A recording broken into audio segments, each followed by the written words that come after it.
Hello mga kaibigan, Silver Boys TV nga po pala. Kung meron pong mga natatanggal sa world ranking, meron din naman pong mga bigla-bigla kayong makikita na makakasama sa world ranking. Yan po ang nagpapatunay na kapag kahawak ka ng mga tamang tao sa industriya ng boxing, talagang hindi ka po pagsasaraduhan ng opportunity. Kagaya po ni Champ Jerwin Angkahas, ang ating pong former IBF World Super Flyweight Champion.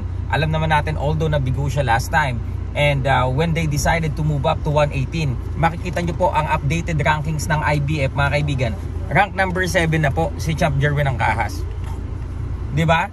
Hindi kagaya nung iba, hindi na ako magpapangalan, kasi para walang masaktan, mag-iyakan na naman. Yung mga iba na i-stripan ng belt, not to be specific, mga WBO bantamweight title.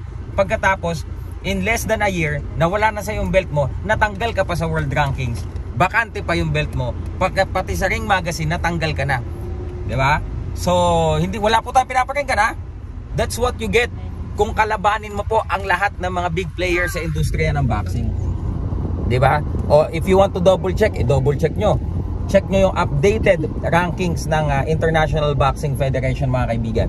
Yan po yung sinasabi natin na we have a huge advantage once Sir Sean Gibbons came into the picture ng Philippine boxing. Bakit po? Sir Sean Gibbons is being consulted when these organizations, specifically IBF and WBO, yung rankings committee po nila, kinukonsulta po nila si Sir Sean Gibbons. Isa siya sa pinagkakatiwalaang consultant with regards to ranking. Not to mention, although sa IBF na wala na or na maalam na po, pumanaw na si Sir Anibal Miramontes nung panahon ng pandemya, si Sir Anibal po, yan ang rankings chairman ng International Boxing Federation. At of course, together with the president of IBF, si Sir Daryl Peoples, mga kaibigan. Kaya, di ba po, lagi po kayong magugulat na lamang. Ang dami pong Pilipino ngayon sa world ranking, specifically dyan sa bantamweight. Nagsisiksikan na nga po sila sa bantamweight. Dumagdag pa si Champ Jerwin Angkahas. So mga kaibigan, alam naman po kasi natin that after the fight of Naoya Inoue and Paul Butler, ang sabi po ni Mr. Honda kay Sir Sean Gibbons, their plan is to move up to 122 to challenge Fulton for the 122 Unified Championship mga kaibigan.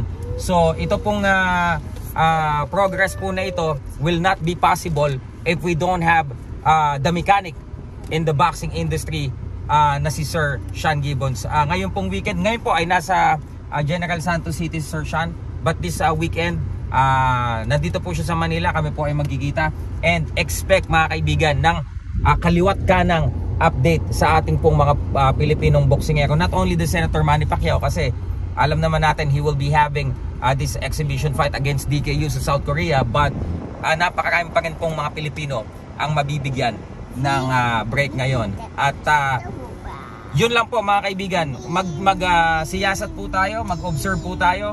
Huwag po kayong maniniwala sa kwentong barbero ng iba. Maniwala po kayo sa mga productive output na nagagawa ng MP Promotions headed by the President, Sir Sean Gibbons. Silver Boys TV nga po pala.